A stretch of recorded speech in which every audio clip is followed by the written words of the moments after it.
The American broadcasting company's decision to suspend late-night show Jimmy Kimmel Live has been condemned and supported along political lines in the US. Well, Jimmy Kimmel was fired because he had bad ratings more than anything else, and he said a horrible thing about a great gentleman known as Charlie Kirk. And Jimmy Kimmel is not a talented person. He had very bad ratings, and they should have fired him a long time ago. So, you can call that free speech or not.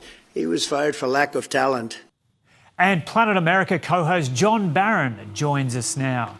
John, g'day. I don't know if you're of this opinion, but that line that the community is more polarised than ever is kind of thrown around in so many discussions. I think it's really overused.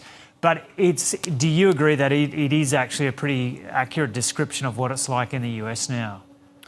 Hi, Joe. Yes, polarised, also siloed into very sort of narrow ideological channels.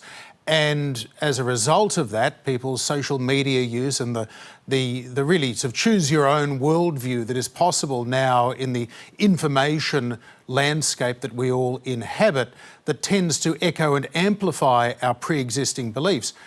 People have gotten not nearly as good at hearing something on the radio, seeing something on the TV, reading something online that they disagree with.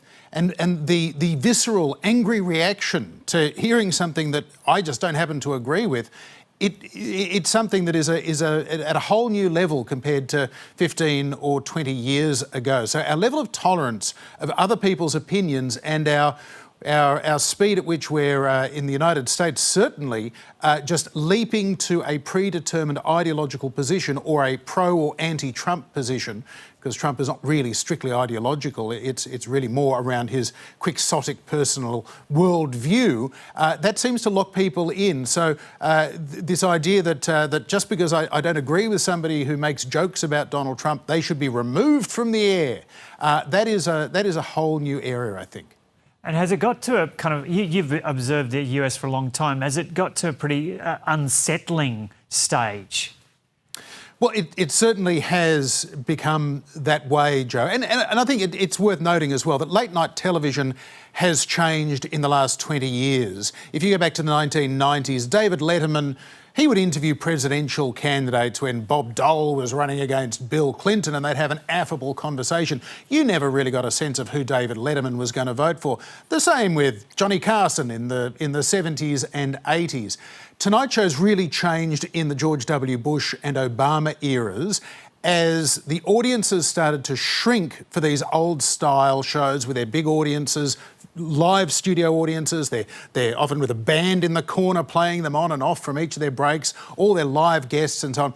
Those shows became more political to survive because of the success of Jon Stewart on Comedy Central, Stephen Colbert, John Oliver. So others, including Jimmy Kimmel, Seth Meyers, to a lesser extent, Jimmy Fallon, all of their monologues became very, very political. They weren't just talking about whatever was in the news today. It was always Trump. And most of those shows were very, very anti-Trump, ridiculing the often ridiculous things that Trump tends to do. He's great fodder for comedians. So this has led to a politicisation of those shows, but those shows have also become vulnerable. As we've seen, Stephen Colbert was cancelled a couple of months ago, even though he continues till May next year, Joe, because, well, even though his show was topping the ratings, it wasn't making enough money. Similarly with Jimmy Kimmel now, he was vulnerable because of the fact that it is hard to sustain that format. But the fact that he was ripped off the air for making jokes about whether Trump was grieving appropriately for Charlie Kirk, and also suggesting that maybe the Republicans are a little bit overkeen to try and make sure that Trump's assassin is seen as a left-winger rather than a right-winger or just a deranged young man who turned violent. That clearly rankled the Trump administration to the extent that they decided we're going to do something pretty extraordinary and threaten to remove the broadcast licences of the affiliate stations, which is why Kimmel has gone.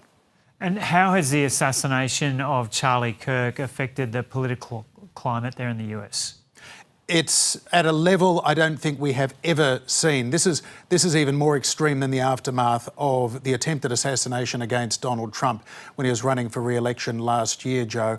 And the cancelling of free speech, the weight of the Trump administration using all the levers at its disposal to crack down on anybody who suggests that Charlie Kirk was not a great person who was an advocate of free speech, and anyone who says that he was a racist or a transphobe or a homophobe or had a particular issue with black women in power, for example, those people are being sacked from jobs at places like the Washington Post. They're threatening, the Trump administration through Vice President Vance is threatening to withdraw the tax-free status of major foundations that have 5-6 years ago provided funding for publications that have published op-eds. Now, criticism of Charlie Kirk may or may not be fair.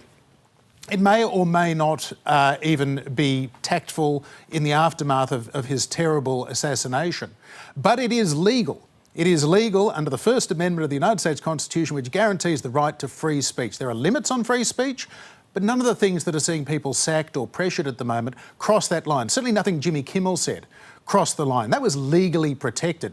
May or may not have thought it was tasteful, may or may not have thought it was funny, but he was allowed to say it under the letter of the law, but he wasn't because of the economic pressure that the Trump administration was prepared to wield. And that is something we have never seen before and makes hypocrites of the Trump administration who campaigned on the idea of getting rid of cancel culture, championing free speech. They say Charlie Kirk was a champion of free speech. Well, people are being silenced in the name of Charlie Kirk now.